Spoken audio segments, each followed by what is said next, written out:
بعد شهور من المفاوضات والمباحثات واخبار عن اقتراب اتمام تعاقده مع الهلال كمدير رياضي، اوسيليو بيهرب وبيعلن استمراره كمدير رياضي للانتر. الخبر جاء على لسان رئيس الانتر نفسه، اكد ان اوسيليو والمساعد بتاعه مستمرين وان مفيش اي جديد بالنسبه لهم، هم مكملين في مشروع الانتر وهو هيستمر كمدير رياضي للانتر. بصراحة أنا شايف إن الموضوع ليه شقين، شق إيجابي وشق سلبي. هنتكلم باستفاضة عن الموضوع، بس قبل ما نتكلم ما تنساش لو أنت أول مرة تشوفني تشترك في القناة، تضغط لايك للفيديو ده لو أنت مهتم تتابع أخبار الهلال والكرة السعودية بشكل عام. وبشكر كل اللي بيدعمني بلايك بكومنت بشير بإنه بيشوف فيديوهات لحد الآخر، شكرا جدا جدا. لو انت متابع معايا من زمان فانت عارف انا اتكلمت قبل كده في فيديو عن اوسيليو وعن اقتراب اتمام تعاقده كمدير رياضي مع الهلال، وكل الاخبار من ايطاليا كانت بتاكد ان اوسيليو مقتنع جدا بمشروع الهلال، وعنده زي ما بيقولوا ايه، عنده الحماس انه يجرب تجربه جديده باستثمارات اكبر، بمشروع اكبر، بحلم اكبر.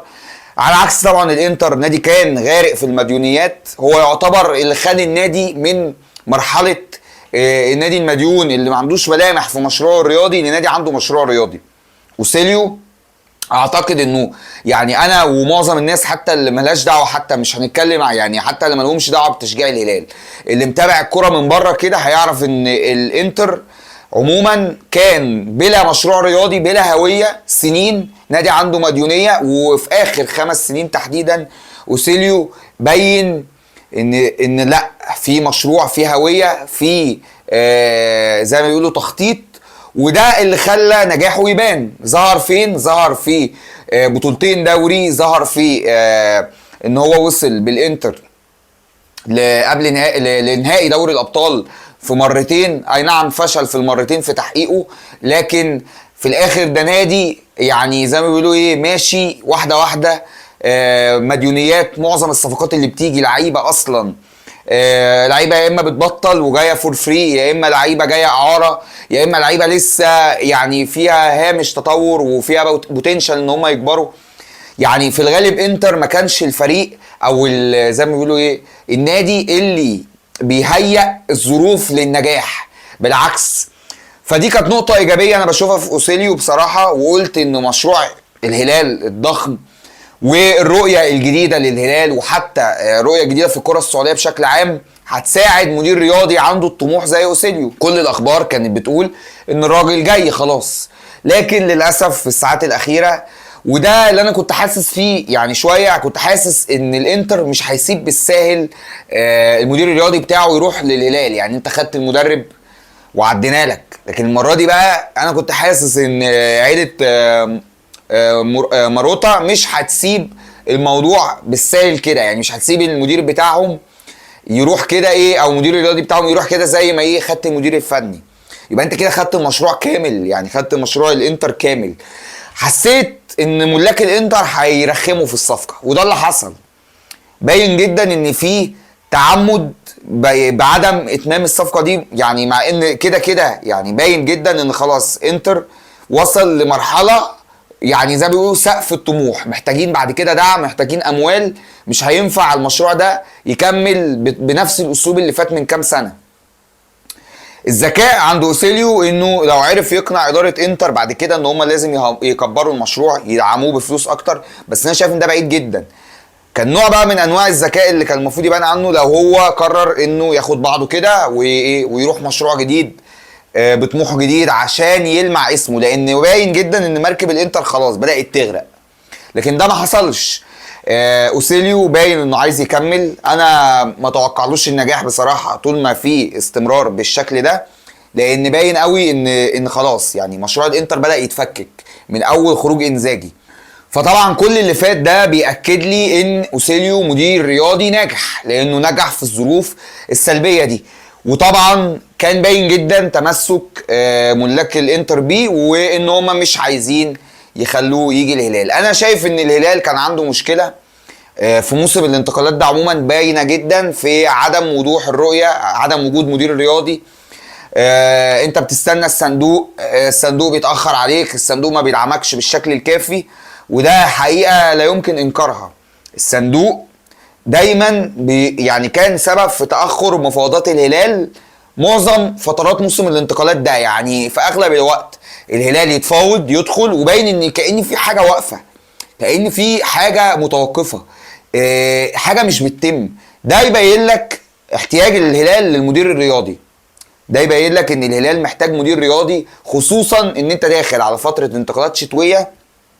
المدير الرياضي مش لازم يجي قبل منها بكام يوم، يعني كان الطبيعي ان المدير الرياضي يجي بدري شويه، لكن للاسف ده اللي حصل، ان دلوقتي انت مضطر انك تعيد البحث تاني عن مدير رياضي. النقطة الإيجابية من وجهة نظري في موضوع إن أوسيليو ما يجيش الهلال هو فكرة إعادة ترتيب الأوراق تاني.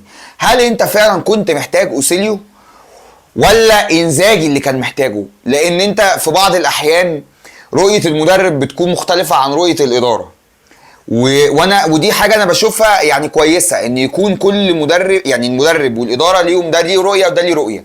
الطبيعي إن هم يتقابلوا في النص. انا ما بحبش لما اداره تسلم المشروع كله للمدير الفني. بحس ان المدير الفني مش لازم يكون هو الكل في الكل، وده مش اللي بينجح الانديه. في نظام قديم زي مثلا نظام زي مانشستر زمان مثلا، ان المدير الرياضي يكون هو الكل في الكل زي أليكس فيرجسون كده، نجح جدا سنين لانه كان هو اللي بيدخل في كل حاجه، التعاقدات، كل حاجه في النادي. النموذج ده ما بقاش ينفع دلوقتي، ما بقاش ينفع عموما من وجهة نظري.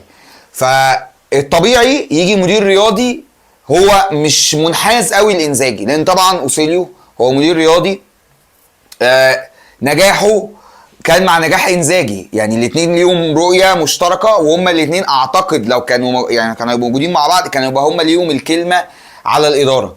بشوف ان دايما دي نقطه ممكن تكون سلبيه وممكن تكون ايجابيه في حاله ان المدرب ماشي صح.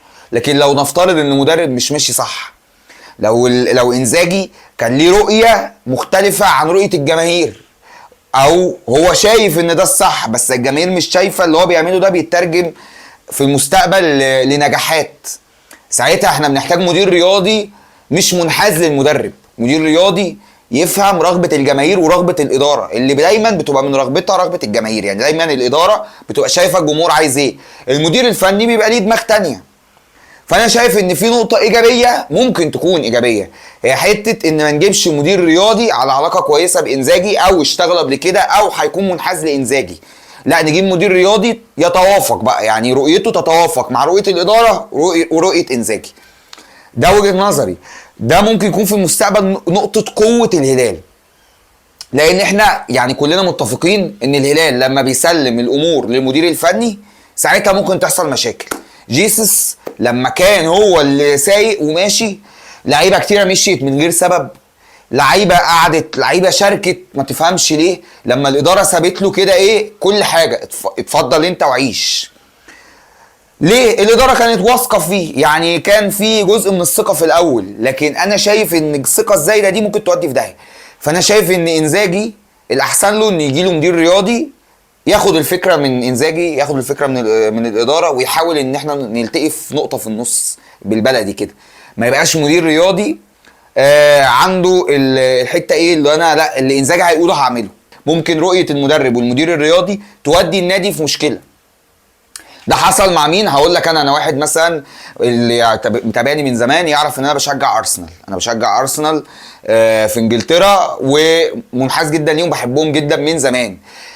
احيانا رؤيه ايدو وارتيتا كانت بتلبس النادي في مصيبه، تخليك تتعاقد مع لعيب يوديك في داهيه وتسيب لعيب تاني يعني انت كنت في حاجه ليه. وده اللي كان بيحصل مع ارسنال في اول سنين ارتيتا، ضيعنا من ايدينا لعيبه كتيره جدا كنا بنتفاوض معاها وخدنا لعيبه تانيه كسر.